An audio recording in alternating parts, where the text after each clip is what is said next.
Welcome to Sinister States. My name is Ethan, and I've lived in the same small town my entire life.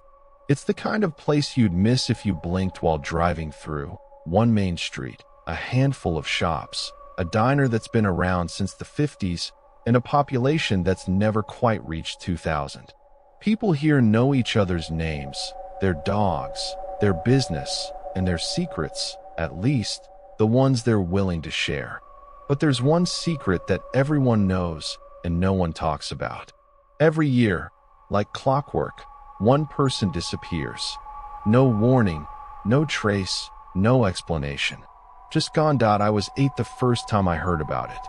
My older brother, Sam, was trying to scare me before bed. He leaned in close, flashlight under his chin, and whispered, "You know why Mom locks the doors every night, right? It's not because of burglars. It's because of the disappearance." He drew out the word, making it sound like a curse. I laughed it off, but that night, I lay awake, listening to the wind rattle the old windows, wondering if someone would vanish before morning. The next day, I asked my mom about it. She was making pancakes, humming to herself, but when I mentioned the disappearance, she stopped cold. The spatula hovered in the air, batter dripping onto the stove. "Don't talk about that, Ethan," she said, her voice flat. "It's just a story." But I saw the way her hands shook as she flipped the pancakes, and I knew it wasn't just a story. As I got older, I realized everyone in town treated the disappearance the same way. It was a shadow that hung over us, unspoken but ever present. Every spring, as the snow melted and the first green shoots poked through the ground, people grew tense. Parents kept their kids close. The sheriff made extra rounds. The church held a special service, praying for protection. And then, sometime between the last frost and the first summer thunderstorm, someone would vanish. It was never the same kind of person. Sometimes it was an old man, sometimes a teenager, sometimes a mother with young kids. Once, it was the mayor. Once, it was the town's only doctor. The only thing they had in common was that they were here one day and gone the next. No bodies, no blood, no signs of struggle. Just an empty house, a cold bed, a name added to the list. The town kept a list, though no one would admit it. It was passed down from sheriff to sheriff, from pastor to pastor, from parent to child. I saw it once, by accident, when I was 12. I was helping my dad clean out the attic when I found an old ledger, dusty and cracked. Inside, in neat handwriting, was a list of names and dates, stretching back over 100 years. One name for every year, always in the spring. I asked my dad about it, but he just shook his head. "Some things are better left alone, Ethan," he said, and that was the end of it. But I couldn't leave it alone. The older I got, the more obsessed I became. I started keeping my own notes, tracking the disappearances, looking for patterns. I interviewed old-timers, read every scrap of local history I could find, even snuck into the sheriff's office once to look for clues. But the more I learned, the less sense it made. There was no pattern, no motive, no explanation. Just a hole in the fabric of our town, growing a little wider every year. That I thought about leaving more than once. Packing a bag, getting on a bus, and never looking back. But something always held me here. Maybe it was loyalty, or fear, or just the stubborn hope that I could solve the mystery. Or maybe it was something deeper, something I couldn't name. Last year, everything changed. Last year, the person who disappeared was my brother, Sam. He was 26, working at the hardware store, saving up to buy a house. He had a girlfriend, plans, a future. And then, one night in late April, he was gone. His truck was still in the driveway, his wallet and keys on the kitchen table. The only thing missing was him. The town went through the motions, search parties, flyers, prayers, but no one really expected to find him. We never did. My parents fell apart. My mom stopped cooking, stopped talking. My dad spent his days in the attic, staring at that old ledger. And I started to lose myself. I stopped sleeping. I stopped eating. I spent my nights walking the empty streets, listening for footsteps, for voices, for anything that might explain what had happened. I started seeing things, shadows that moved where they shouldn't, lights flickering in abandoned houses, strange symbols carved into tree trunks. I told myself it was just grief, just exhaustion, but deep down, I knew better. One night, about a month after Sam disappeared, I found myself at the edge of town, standing in front of the old church. It was a crumbling stone building, half swallowed by ivy, with a bell that hadn't rung in years. I'd never been inside, but that night, something drew me in. The door creaked open with a groan, and I stepped into the darkness. The air was thick with dust and the smell of old wood. Moonlight filtered through the stained glass, painting the pews in shades of red and blue. At the front of the church, where the altar should have been, there was a circle of candles, all burned down to stubs. In the center of the circle was a book, bound in cracked leather. I don't know why, but I picked it up. The cover was blank, but inside, the pages were filled with writing, names, dates, symbols, drawings of eyes and hands and doors. Some of the names matched the ones in my dad's ledger. Others I didn't recognize. At the back of the book, someone had scrawled a message in shaky handwriting. The debt must be paid. One for the many. The door must remain closed. I heard a noise behind me, a footstep, soft and deliberate. I spun around, heart pounding, but the church was empty. Or so I thought. As I turned back to the book, I saw a figure standing in the shadows near the door. Tall, thin, face hidden in the darkness. "Who are you?" I asked, my voice barely more than a whisper. The figure didn't answer. Instead, it stepped forward into a shaft of moonlight. I saw a flash of pale skin, eyes that seemed too large for the face, a mouth that didn't quite smile. It raised a hand, pointing at the book. "Do you want to know the truth?" it asked, its voice echoing in the empty church. I nodded, unable to speak. The figure moved closer, its footsteps silent on the stone floor. It leaned in, so close I could feel its breath on my cheek. "The town made a bargain," it whispered, "long ago, to keep the darkness out. One life, every year. In exchange, the rest are spared." I shook my head, backing away. "That's not possible. That's just a story." The figure smiled, a slow, terrible smile. "Stories are just truths we're afraid to face." I dropped the book and ran, stumbling out of the church and into the night. I didn't stop until I reached home, slamming the door behind me, heart racing. I didn't tell anyone what I'd seen. Who would believe me? But from that night on, I started to notice things, whispers in the wind, shadows that lingered a little too long, people who looked away when I met their eyes. The town was hiding something, and I was determined to find out what. I started with the book. I went back to the church the next day, but it was gone. The candles, the circle, everything vanished. I searched the whole building, but found nothing except dust and silence. I turned to the ledger. I spent hours poring over the names, looking for connections. I made charts, maps, timelines. I interviewed anyone who would talk to me. Old Mrs. Hargrove, who'd lived here since the war, Sheriff Daniels, who'd seen more disappearances than anyone, Pastor Miller, who always seemed to know more than he let on. But no one would give me a straight answer. They all said the same thing. Some things are better left alone. But I couldn't leave it alone. Not after Sam Point. One night, I was walking by the river when I saw a light flickering in the woods. It was late, past midnight, and the town was silent.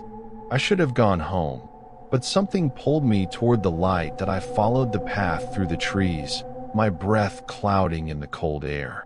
The light grew brighter, steadier, until I reached a clearing. In the center stood a group of people, faces hidden by hoods, standing in a circle around a fire.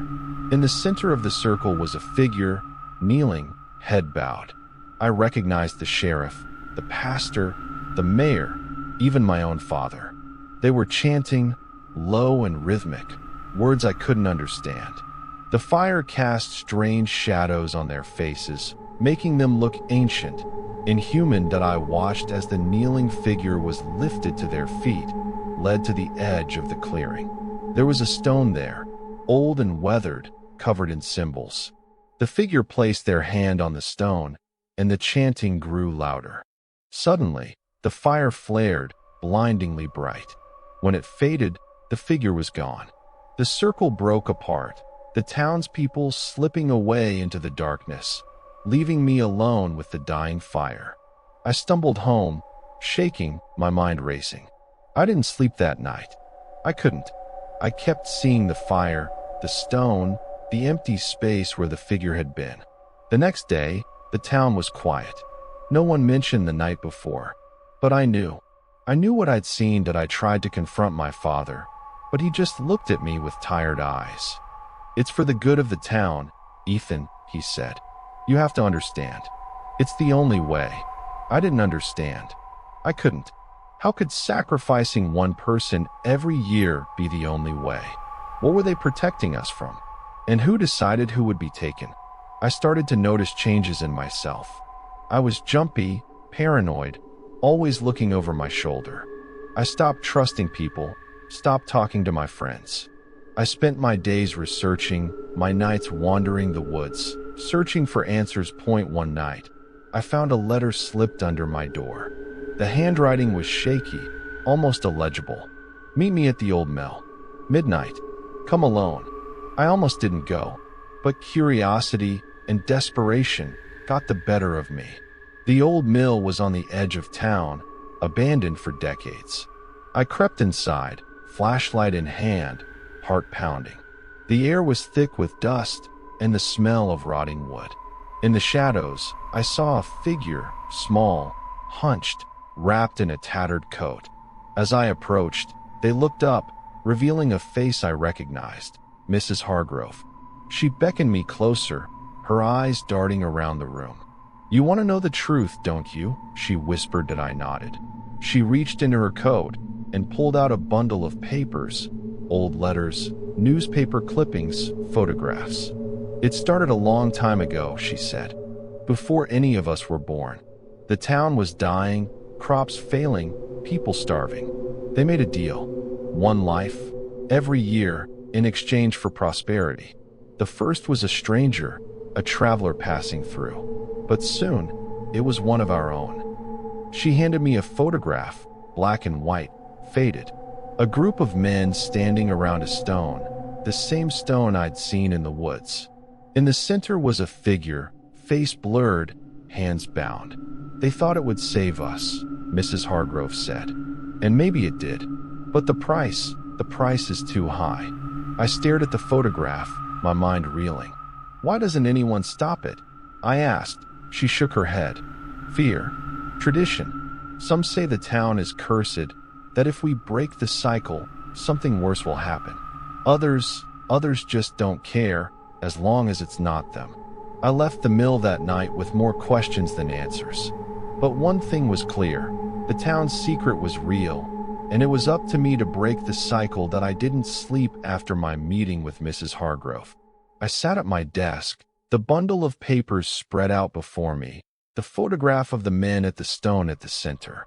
I traced their faces with my finger, trying to recognize someone, anyone, but the image was too old, the features too blurred by time. Still, the stone was unmistakable. I'd seen it with my own eyes, felt the chill in the air around it, the way the woods seemed to lean in, listening. I read through the letters, yellowed and brittle, the ink faded but still legible. They were written in a careful, looping script, addressed to someone named Abigail. The first was dated 1912. "Dearest Abigail, the council met again last night. The crops are failing, and the river is low. The children are hungry. We are desperate. The stranger came through town, and the others say he is the answer. I do not know if I can go through with it, but they say it is for the good of all. Pray for me." The next letter was shorter, the handwriting shaky. "Abigail, it is done. I cannot sleep. I see his face every time I close my eyes. The others say it will get easier, but I do not believe them. I fear what we have become. There were more letters, each one a little more frantic, a little more broken. The last was barely more than a scrawl. Abigail, I hear him in the woods. He calls my name. I am so sorry. I set the letters aside, my hands trembling. The story was older than I'd thought, older than anyone in town. It wasn't just a tradition, it was a curse passed down through generations, binding us all. That I turned to the newspaper clippings. Most were small, tucked away in the back pages. Local man missing, woman disappears without a trace, search called off. The dates matched the ledger, one every year, always in the spring. There were no follow-ups, no explanations, just a quiet acceptance that this was the way things were. One clipping stood out. It was from 1954, the headline larger than the others. Sheriff's son vanishes, town in mourning.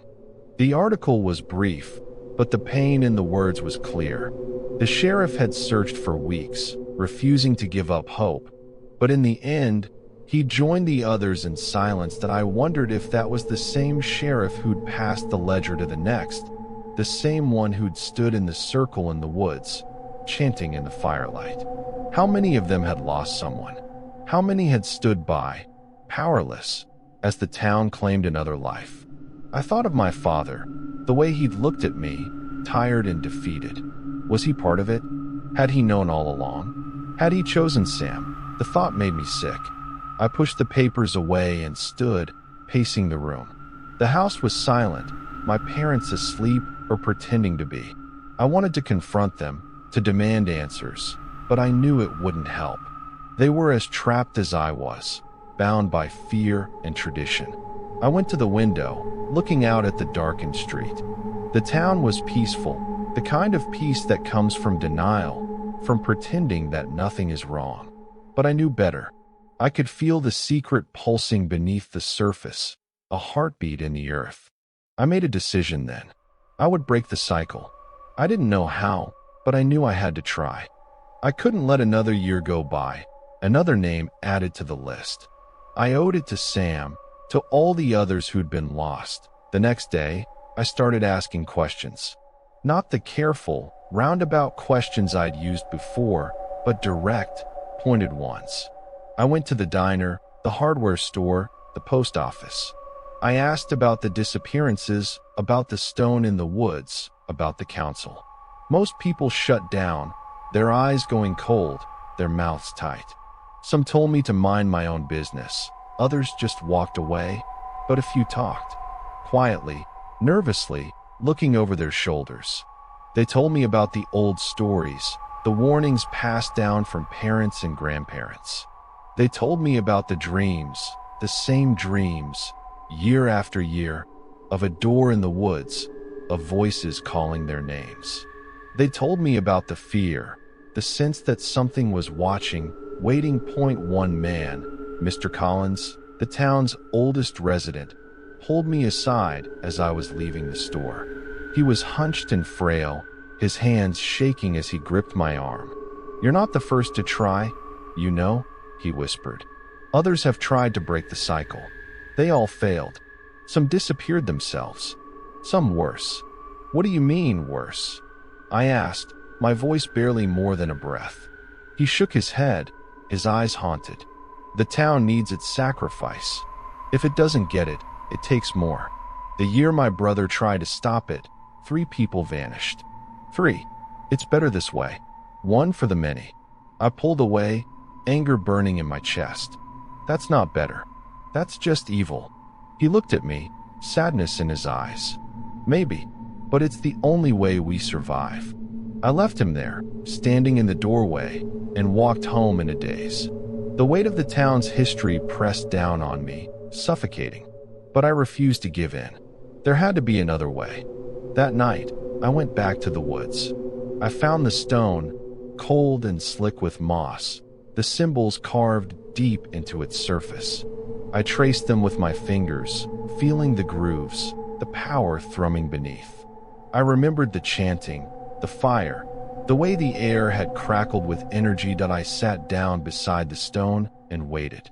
The woods were alive with sound, crickets, the rustle of leaves, the distant hoot of an owl. But beneath it all, there was a silence, a waiting. I closed my eyes and listened. At first, there was nothing.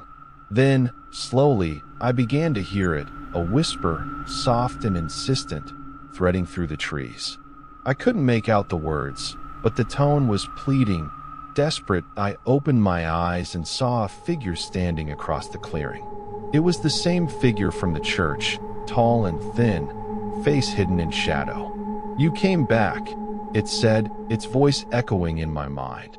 "I want to end this," I said, my voice steady. "I want to break the cycle."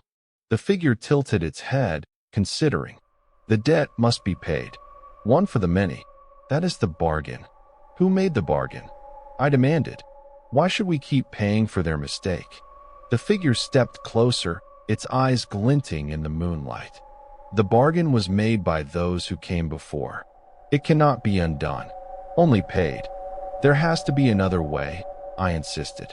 "Tell me how to stop it." The figure was silent for a long moment. Then, it reached out, placing a cold hand on my shoulder. "There is always another way, but the cost may be greater than you can bear." I shivered, the cold seeping into my bones. "Tell me." The figure leaned in, its breath icy on my skin. "To break the cycle, you must open the door. Face what lies beyond. Only then will the town be free." I swallowed hard, fear clawing at my throat. "What's behind the door?" The figure smiled, a terrible, knowing smile. "The truth." With that, it vanished, leaving me alone in the clearing, the stone cold beneath my hand. I went home, my mind racing. Open the door. Face what lies beyond. What did it mean? Was it a metaphor or something real?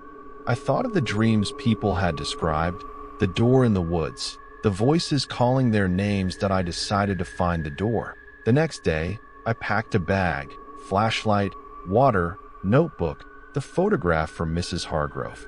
I told my parents I was going camping, that I needed some time alone. They didn't argue. I think they knew, on some level, what I was doing. I set out into the woods, following the river, then turning north, deeper than I'd ever gone before. The trees grew thicker, the air colder. The sun barely pierced the canopy, casting everything in a greenish gloom that I walked for hours, my feet aching, my mind replaying the figure's words. Open the door. Face what lies beyond. As dusk fell, I found myself in a part of the woods I didn't recognize. The trees were ancient, their trunks twisted and gnarled. The air was heavy, charged with something I couldn't name. And then I saw it, a clearing, perfectly round, the grass flattened as if by some great weight. In the center stood a door. Not a doorway, not a gate, but a door, standing upright, unattached to anything. It was old, the wood weathered and cracked, the handle tarnished with age. I approached slowly, my heart pounding. The air around the door shimmered, as if it were a mirage. I reached out, my hand trembling, and touched the handle. It was cold, colder than anything I'd ever felt. I gripped it, took a deep breath, and turned. The door swung open with a groan, revealing darkness beyond. Not the darkness of night, but something deeper, more absolute. I hesitated, fear rooting me to the spot, but I thought of Sam, of all the others who'd been lost. I stepped through, the world shifted. The air grew thick, pressing in on me from all sides. I stumbled forward, blind, reaching out for something, anything. The ground beneath my feet was soft, yielding, like walking on moss. Slowly, my eyes adjusted. I moved forward, the whispers growing louder. I recognized some of the voices, Sam, Mrs. Hargrove, even my own. They called my name, pleaded for help, warned me to turn back. But I kept going. At the end of the corridor was another door, this one smaller, made of iron. Symbols were carved into its surface, the same ones I'd seen on the stone in the woods. I reached out, my hand shaking, and pushed. The door swung open, and I stepped into a chamber. In the center was a figure, bound in chains, its face hidden by a hood. Around it, shadows writhed, shifting and twisting, their forms barely human. The figure looked up as I entered, its eyes glowing in the darkness. "Who are you?" I asked, my voice echoing in the chamber. The figure smiled, a sad, weary smile. "I am the debt, the price paid, year after year. I am everyone who has ever disappeared." I stared, horror dawning. "Is there a way to free you?" The figure nodded. "Break the chains. Face the darkness. But know this, the darkness will not let go easily. It will fight. It will tempt. It will do anything to survive." I took a deep breath, steeling myself. "Tell me what to do." The figure gestured to the chains. "Break them. But be warned, once you start, there is no turning back." I stepped forward, reaching for the first chain.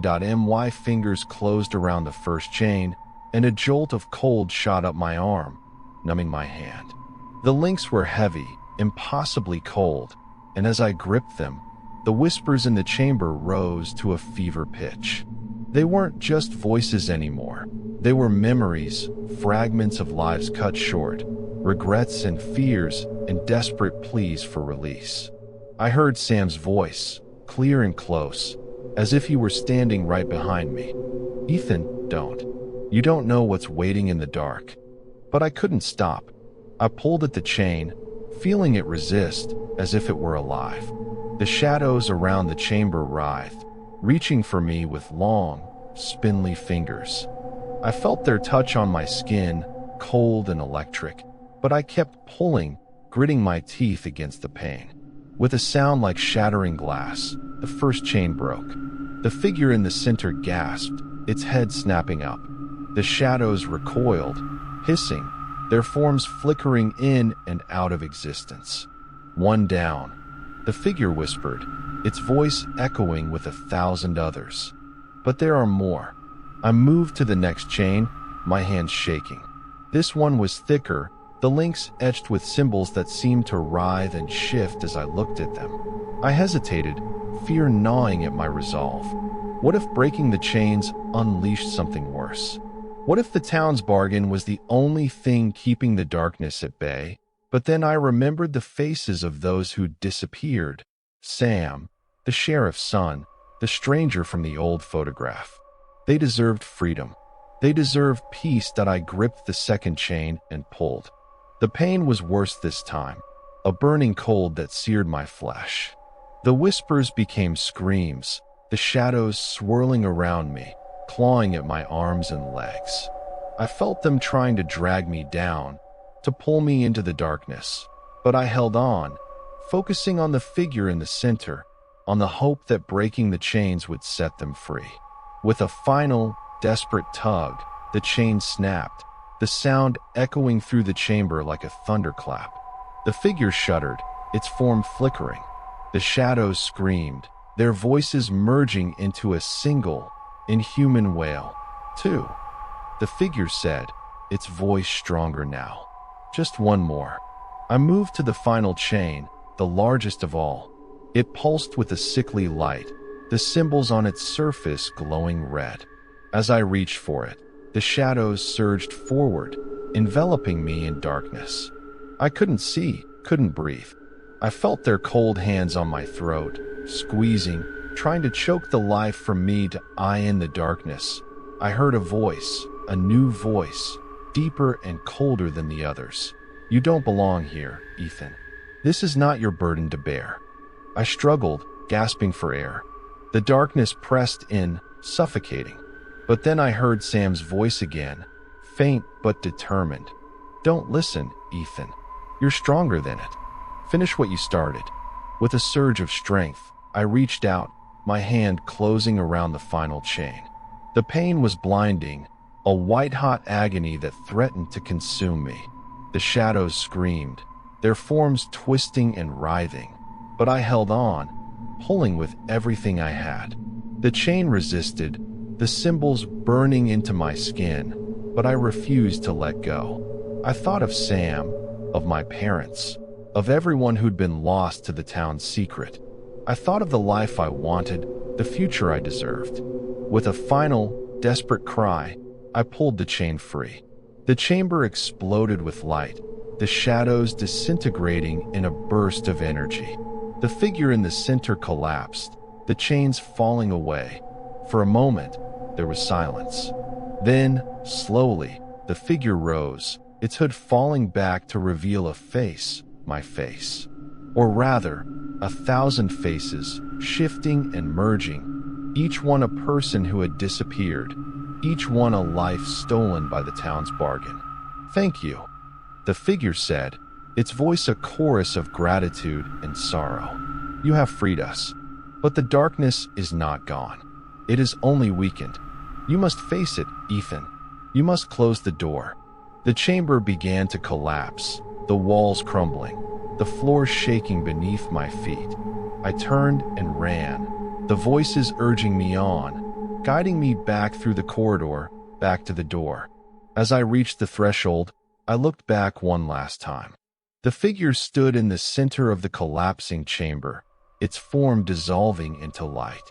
The shadows were gone, replaced by a sense of peace, of release that I stepped through the door, back into the clearing.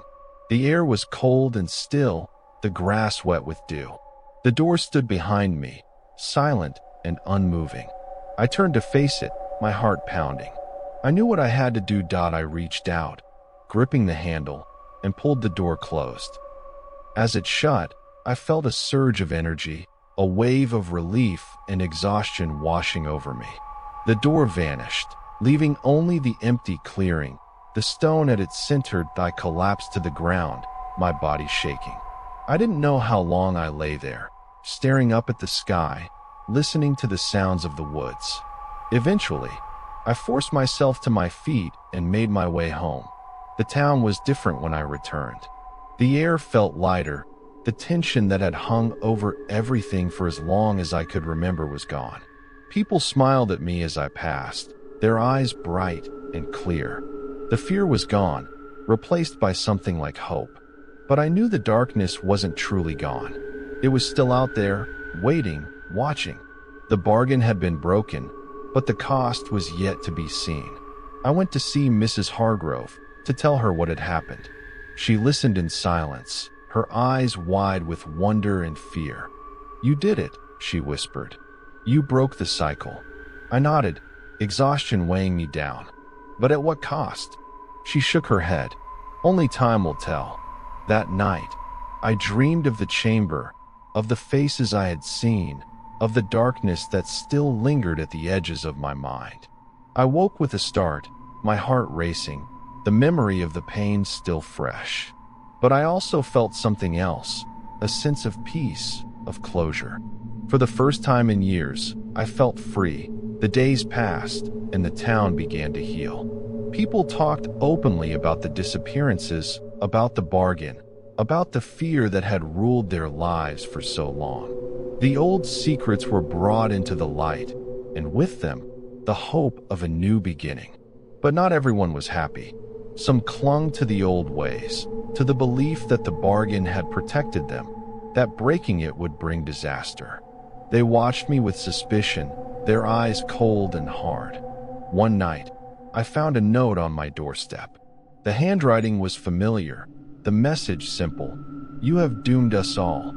I crumpled the note, anger and fear warring inside me. Had I done the right thing? Had I saved the town, or doomed it to something worse? I went to the woods, to the clearing where the door had stood. The stone was still there, the symbols faded but still visible. I sat beside it, listening to the wind in the trees, searching for answers. As the sun set, I heard footsteps behind me. I turned to see my father, his face lined with worry. "Ethan," he said, his voice soft. "I'm sorry. For everything." I nodded, tears stinging my eyes. "I had to try, Dad. I couldn't let it go on." He sat beside me, his hand on my shoulder. "I know. I just hope it was enough." We sat in silence, watching the stars appear one by one. The darkness was still there, but it felt different now, less threatening, more like a part of the world, something to be faced, not feared. As the night deepened, I made a promise to myself. I would watch, I would wait, and if the darkness returned, I would be ready. For now, the town was safe. For now, the secret was out. But secrets have a way of coming back. The days that followed were unlike any I'd ever known. The town, once so tightly wound with fear and suspicion, seemed to breathe for the first time in generations. People gathered in the square, talking in low voices, sharing stories that had been locked away for decades. The old ledger was brought out into the open, its pages read aloud at a town meeting. Names were spoken, not as curses or warnings, but as memories, lives honored, not forgotten. I watched all of this from the edge, unsure of my place in this new world. Some people thanked me, their gratitude awkward and uncertain. Others avoided my gaze, as if I were a reminder of something they'd rather not face. I understood. I felt the same way. My parents tried to return to normal, but there was a distance between us now, a gulf carved by years of secrets and the pain of Sam's loss.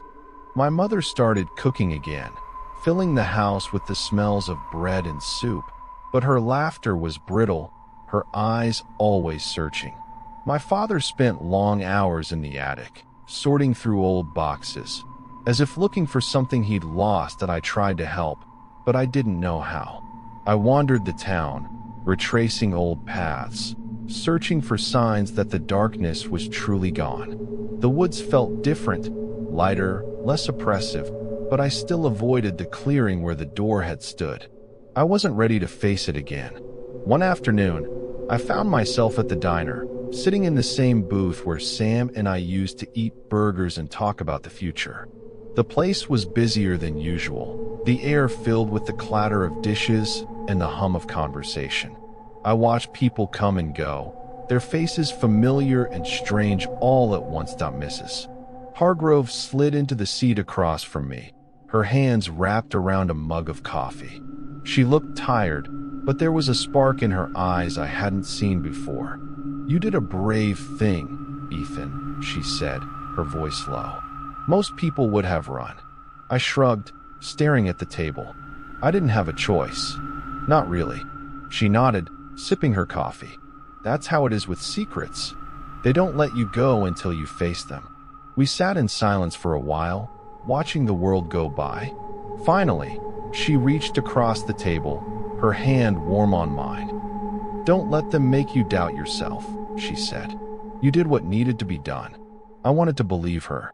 I wanted to believe that breaking the cycle had been the right thing, that the town would be better for it. But the note on my doorstep still haunted me, its words echoing in my mind. "You have doomed us all." I tried to push the thought away, but it clung to me, a shadow I couldn't shake. That night, I dreamed of the chamber again. The faces of the lost stared at me, their eyes hollow, their mouths open in silent screams. The darkness pressed in, thicker than before, and I felt myself sinking, drowning in regret. I woke with a start, sweat soaking my sheets, my heart pounding. The room was dark, the house silent. I lay there, listening to the wind outside, trying to calm my racing thoughts. The next morning, I found another note. This one slipped under my window. The handwriting was different, more hurried that it's not over. "The darkness is angry. Be careful." I stared at the note, fear prickling at the back of my neck.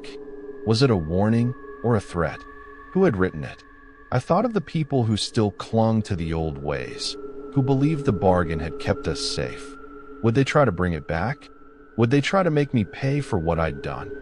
I decided to find out. I started watching, listening, paying attention to the undercurrents in town. I noticed small things, whispers in the grocery store, glances exchanged at the post office, a group of men meeting late at night behind the church. I followed them, keeping to the shadows, my heart pounding with every step. They gathered in the woods, near the old stone. There were 6 of them, their faces hidden by hoods. I recognized a few: Mr. Collins, the mayor, the pastor. They stood in a circle, their voices low and urgent. "We have to restore the balance," one of them said. "The town is vulnerable now. We can't risk another disaster." "The boy broke the cycle," another replied. "We can't go back. We have to try," the first insisted. "If we don't, who knows what will happen?" I watched as they argued, their voices rising. Finally, the mayor stepped forward, his face pale in the moonlight. "We'll watch and wait," he said. "If the darkness returns, we'll do what we must." The group dispersed, melting into the trees. I stayed hidden, my mind racing. They were afraid, just like me. Afraid of what might come, afraid of what they might have to do. I went home, my thoughts churning. Was I wrong to break the cycle? Had I put the town in danger? Or was this just the fear talking, the old habits refusing to die? I tried to talk to my father about it, but he just shook his head. "Change is hard, Ethan," he said. "People are scared, but that doesn't mean you did the wrong thing." I wanted to believe him. I wanted to believe that the town could move forward, that we could build something new out of the ashes of the old, but the fear lingered, a constant presence at the edge of my mind. A week later, something strange happened. A storm rolled in, fierce and sudden, the sky turning black in the middle of the day. The wind howled, tearing branches from the trees, and the rain fell in sheets, flooding the streets. The power went out, plunging the town into darkness. I sat by the window, watching the storm rage, my heart pounding. I thought of the old stories, of disasters that had struck the town in the past: fires, floods, sickness. Was this the darkness, angry at being denied its due? Or was it just a storm, nothing more? When the storm finally passed, the town was battered but intact. No one was hurt, no one disappeared. People emerged from their homes, blinking in the weak sunlight, helping each other clear the debris. There was a sense of relief, of survival, but also a lingering unease. That night, I walked to the clearing in the woods. The stone was still there, the grass around it flattened by the storm. I sat beside it, listening to the quiet, searching for any sign that the darkness was still lurking. That I heard nothing but the wind in the trees, the distant call of an owl. For the first time, the clearing felt peaceful, almost sacred. That I closed my eyes and whispered a prayer, not to the darkness, not to whatever force had demanded the town's bargain, but to the people who had been lost, to Sam, to all the others. I promised them I would remember, that I would keep their stories alive. As I walked home, I felt lighter, as if a weight had been lifted from my shoulders. The town was changing, slowly, painfully, but changing all the same. In the weeks that followed, life settled into a new rhythm. The fear faded, replaced by cautious hope. People talked about the future, about rebuilding, about making the town a place where no one had to be afraid. But I knew the darkness was still out there, waiting. I could feel it sometimes, in the quiet moments, in the shadows at the edge of my vision. It was weaker now, but not gone. I made a promise to myself. I would watch, I would remember, and if the darkness ever returned, I would be ready. For now, the town was safe. For now, the secret was out. But secrets, I'd learned, have a way of coming back. Spring came early that year, the air soft and full of promise. The river ran high with melted snow, and the fields outside town shimmered with new grass. For the first time in my memory, the season didn't bring a sense of dread. There were no missing posters, no whispered warnings, no anxious glances exchanged in the grocery store. People planted gardens, painted their porches, and let their children play outside until the sun dipped behind the hills. It was as if the town had been holding its breath for a century and was finally learning how to exhale. But even as life returned to normal, I couldn't shake the feeling that something was watching, waiting. I saw it in the way the shadows stretched across Main Street at dusk, in the hush that fell over the woods when the wind died. I felt it in the old stone at the heart of the clearing, the way the symbols seemed to pulse with a life of their own. The darkness was weaker, yes, but it was not gone. It was patient. It had all the time in the world. I tried to move on. I got a job at the hardware store, the same place Sam had worked. The owner, Mr. Larkin, was kind, and the work was steady. I found comfort in the routine, stocking shelves, fixing broken tools, helping neighbors with their projects. It was honest work, and it kept my mind busy. But every time I passed the aisle where Sam used to joke about hiding from customers, a pang of loss twisted in my chest. My parents were healing, too, in their own ways. My mother started volunteering at the library, reading to children on Saturday mornings. My father joined a group of men who met every week to repair old houses for families in need. They still grieved for Sam, but the grief was softer now, less like a wound and more like a scar. The town council called a meeting in early May, the first open meeting in years. The old guard, Mayor Thompson, Pastor Miller, Mr. Collins, sat at the front of the room, their faces grave. But there were new faces, too. Young people, newcomers, people who had never been allowed a voice before. The room was packed, the air thick with anticipation.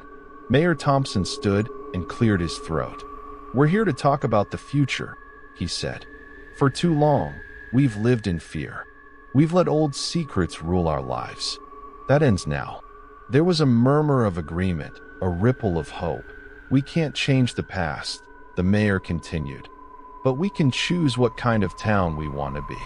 We can choose to remember, to honor those we've lost, and to build something better." He looked at me then, his eyes searching. "Ethan, would you like to say something?" I stood, my hands shaking. I looked around the room, at the faces of people I'd known my whole life, and some I'd only just met. "I don't have all the answers," I said. "But I know this, we can't go back. We can't pretend the past didn't happen. We have to face it, together. We have to remember the people we lost, and make sure no one else ever has to disappear." There was a long silence, then a smattering of applause. It grew, filling the room, until it felt like the whole town was clapping, not just for me, but for themselves, for all of us. After the meeting, people lingered in the square, talking and laughing, making plans for the summer. Someone suggested a memorial for those who had disappeared, a garden, maybe, or a plaque in the park. Others talked about starting a festival, something to celebrate the town's survival, its new beginning. That I walked home under a sky full of stars, feeling lighter than I had in years. But that night, the dreams returned. I was back in the woods, the clearing bathed in moonlight. The stone stood at the center, its symbols glowing faintly. The door was there, too, just as I remembered, old, weathered, waiting. I felt a pull, a compulsion to open it, to see what lay beyond. But this time I resisted. I stood my ground, staring at the door, willing it to stay closed. The darkness pressed against it, whispering promises and threats, but I held firm. When I woke, the sun was rising, painting the sky with gold and pink. I felt a sense of peace, as if I had passed a test. The days grew longer, the town busier. The memorial garden took shape in the park, a circle of stones surrounded by wildflowers. Each stone bore a name, carved by hand, a reminder of those who had been lost. People came to lay flowers, to sit in silence, to remember that I visited the garden every week, sometimes alone, sometimes with my parents. We would sit on the bench, watching the wind ripple through the flowers, talking about Sam, about the others. It was a place of healing, a place where grief and hope could coexist. But not everyone was ready to move on. The old guard still met in secret, their fear a stubborn weed that refused to die. I heard rumors of rituals, of attempts to restore the bargain, to bring back the old ways. I watched them, wary, but they seemed powerless now. their influence fading with each passing day. One evening, as I was locking up the hardware store, I saw a figure standing across the street, half hidden in the shadows. It was Mr. Collins, his face drawn and pale that he crossed the street, his steps slow and deliberate. "Ethan," he said, his voice trembling. "I need to talk to you."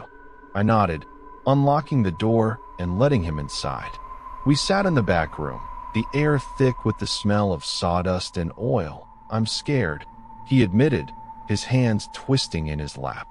"I've lived my whole life by the old rules. I thought they kept us safe. But now I don't know what to believe." I listened, letting him speak. He talked about the fear, the guilt, the weight of secrets carried for too long. He talked about the people he'd lost, the friends who had vanished, the nights spent waiting for the darkness to come. "I want to believe things can change," he said, his eyes pleading. "But what if we're wrong? What if the darkness comes back?" I reached across the table, taking his hand in mine. "If it does, we'll face it together. No more secrets. No more sacrifices. We're stronger than we think." He nodded, tears shining in his eyes. "Thank you, Ethan, for giving us a chance." After he left, I sat in the quiet, thinking about all that had changed and all that still needed to change. The town was healing, but healing is never easy. It takes time and patience and the courage to face the truth. Summer arrived, hot and bright, the days stretching out like golden ribbons. The festival became a reality, a celebration of survival, of hope, of new beginnings. There were games and music, food and laughter, children running through the streets with wildflowers in their hair. For the first time, the town felt truly alive. That I stood at the edge of the crowd, watching as people danced and sang, their faces lit by lanterns and joy.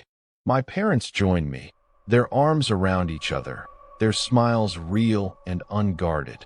"We made it," my mother whispered, her voice thick with emotion. That I nodded, my heart full. "We did." As the sun set, the mayor took the stage, his voice ringing out over the crowd. "This town has seen darkness," he said, "but we have chosen light. We have chosen hope.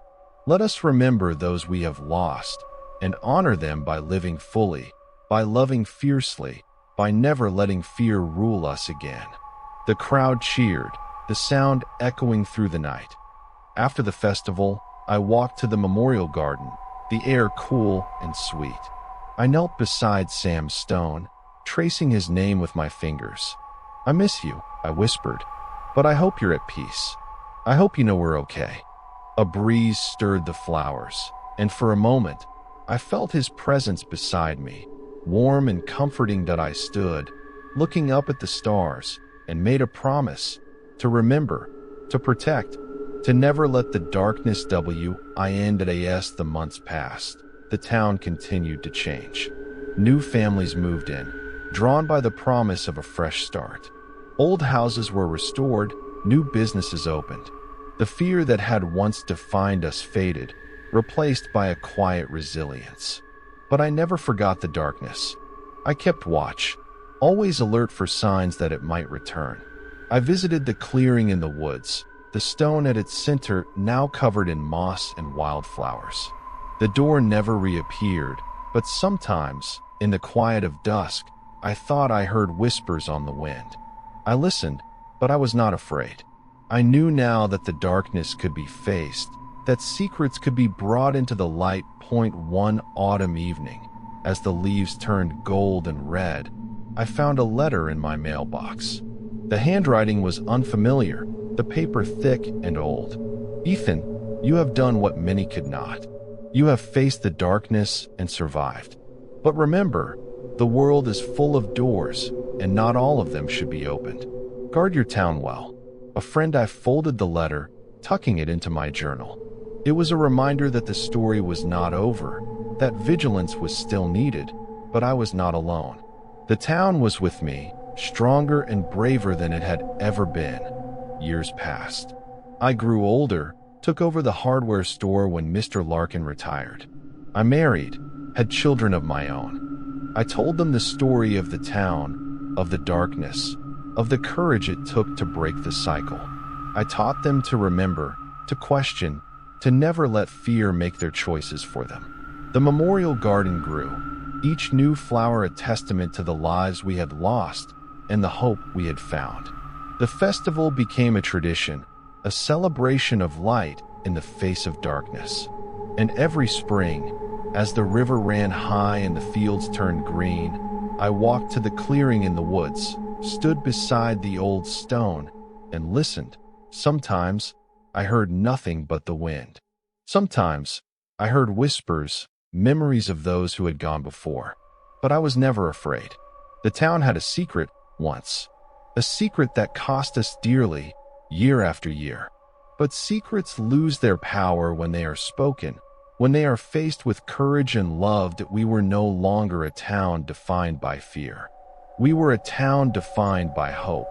And though the darkness would always be out there, waiting, we knew now that we could face it. Together.